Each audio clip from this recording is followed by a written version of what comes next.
সকাল ঘুম থেকে উঠে আবার ঘুমিয়ে পড়েছিলাম। তো এক্ষুনি ঘুম থেকে উঠলাম বাজনা আওয়াজের আওয়াজ শুনে। তো এখন প্রায় 10টা থেকে 10:30 বাজে। তো এক্ষুনি রেডি হবো, দিদিভাই আবার গায়ে হলুদের জন্য বেরোতে হবে। তো মাসি বারবার করে ডাকাডাকি করছিল সবাই মিলে তুই রেডি হ। তো এক্ষুনি বাজনার আওয়াজটা শুনতে আমরা উঠে পড়েছি। তো উঠে এখন ব্রাশ করে রেডি হয়ে নেবো। রেডি হতে হতে কিন্তু অনেকটাই দেরি হয়ে গেছে। আর এদিকে পান পাতা এগুলো সাজানো একটু বাকি ছিল, কারণ এগুলো বেরোনোর আগেই সাজাতে হয়। আর এদিকে মামির গায়ে হলুদের শাড়ি নিয়ে নিয়েছি আমরা। আর এটা কিন্তু হলুদটাও আমার গায়ে ছুঁয়ে নিয়ে নিয়েছি। হলুদের এটা খুবই সুন্দর ছিল দেখতে। তো এদিকে পান, মাছ, তারপরে আর কি ছিল গায়ে হলুদের মানে বাটিটা যেটা হলুদ, সেটা ছিল মামির গায়ে হলুদের শাড়ি। এগুলো নিয়ে কিন্তু আমরা চলে যাব এক্ষুনি মামির বাড়িতে। আর আমাদের গাড়িও চলে এসেছে যাওয়ার জন্য। তো আমাকে কেমন লাগছে কমেন্টে কিন্তু জানিও। আর আমি কিন্তু হলুদের বাটিটা নিয়েছি, আমার ট্রেটা দেখে ভীষণ পছন্দ হয়েছে, যে কারণে এটা আমি নিজেই নিয়ে নিয়েছি। তো গাড়ি আমাদের জন্য অপেক্ষা করছে অনেকক্ষণ ধরে, কারণ আমরা ঘুম থেকে উঠতে দেরি করেছি, তাই রেডি হতে অনেকটা দেরি হয়ে গেছে। তো চলো এখন চটপট মামির বাড়ির উদ্দেশ্যে যাই। আর খুব বেশি কেউ যাবে না, মা যাবে, আমি যাব, দিদি যাবে, আর একটা মাসিমণি যাবে, আর তার মেয়ে যাবে। তো আমাদের গাড়িও ছেড়ে দিয়েছে, আমরা রাস্তাতেই আছি এখন। আর কিছুক্ষণের মধ্যেই মাসি বাড়িতে মানে মামি বাড়িতে চলে যাব। আর আমরা চলে এসেছি মামির বাড়ির সামনে, দাঁড়িয়ে সেলফি তুলছিলাম তখন, যে সবাই মিলে এন্ট্রি নিচ্ছি। তো ওখানে গিয়ে দেখছি ভীষণ জোরে গান বাজছে, মানে ওরা এখন থেকেই ওরাও বাড়িতে আনন্দ করা শুরু করে দিয়েছে।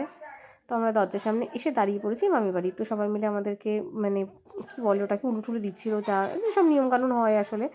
তো আমরা যাব, সবার প্রথমেই গিয়ে সমস্ত তত্ত্বের জিনিসপত্রগুলো ঘরে রেখে দিয়ে তারপর আমরা যাব বিয়ের যে অনুষ্ঠানটা হবে সেই জায়গাটা দেখতে। তো আমরা যাতে সকাল সকাল চলে এসেছি, সব কিছু অনেক আগে থেকেই দেখে নেব। তো দেখলাম বিয়ের জায়গাটাও খুব সুন্দর করেই সাজানো হয়েছে। তো মামিকে বসানোর জায়গাটাও পুরোপুরি কমপ্লিট দিনের বেলায়। আর বিয়ে যেখানটা হবে সেই জায়গাটাও কিন্তু পুরোপুরি কমপ্লিট।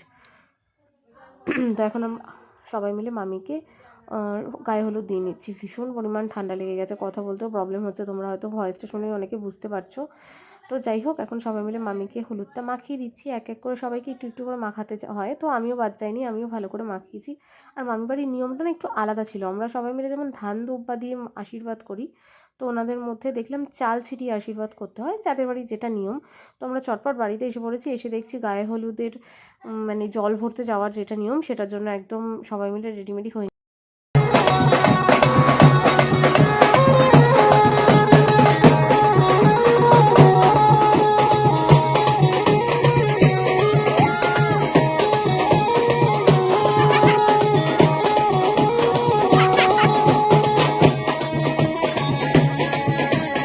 তো ফাইনালি আমরা কিন্তু পৌঁছে গেছি পুকুর পাড়ে, যেখান থেকে জল নেওয়া হবে। তো এখন সমস্ত নিয়মকানুন করে জল নেওয়া হবে, তারপরে সেই জল নিয়ে গিয়ে মামাকে স্নান করানো হবে। তো এই পুকুর পাড়টাতেই আমরা দুবার করে এসেছিলাম রাত্রেবেলা, তোমরা অবশ্য তখন দেখেছো ভীষণ অন্ধকার ছিল, আর পুকুরটাতে একদমই পার নেই নামার জন্য। তো যাই হোক, কষ্টে কষ্টে জল ভরা হয়েছে এখান থেকেই। তো এখন আমরা প্রায় বাড়ির কাছাকাছি চলে এসেছি। তো ভীষণ আনন্দ করছিলাম, ভীষণ নাচানাচি করতে করতে আসছিলাম, যে কোনো ভিডিও ফুটেজও সব জায়গাতে নেওয়া হয়নি। তো এখন আমরা বাড়িতে যাব, তারপর একটু সামথিং নাচানাচি করব, তারপরে কিন্তু মামাকে স্নান করব।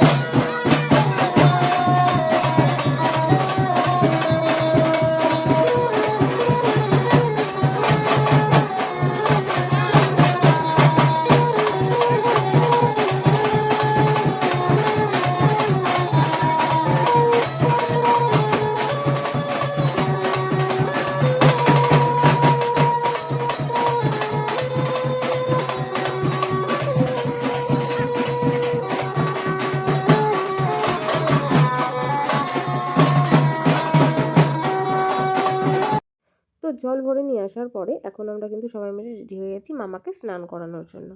তো এখন প্রায় 3টে বেজে গেছে জল টল ভরে নিয়ে আস্তে আস্তে। আর এই ঠান্ডায় 3টের সময় পুকুরের ঠান্ডা জলে চান করাটা কত যে অসুবিধাজনক।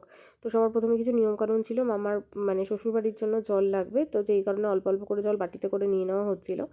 তারপরে মামাকে ঢালা হচ্ছিল ঠান্ডা ঠান্ডা জল, মামাকে এক একবার ঠান্ডা জল ঢালা হচ্ছিল, আর মামা তো জোরে জোরে চেঁচিয়েই উঠছিল, ভীষণ ঠান্ডা ছিল জলটা। তো তারপরে তো মা জল ঢালতে ঢালতে এমন অবস্থা হয়েছে, একদম কলস ধরেই মামার মাথায় সবটা জল ঢেলে দিয়েছে। তো চলো ভিডিওটা এখানেই শেষ করছি, বিয়ের ভিডিও কিছুক্ষণ পর আবার চলে আসবে।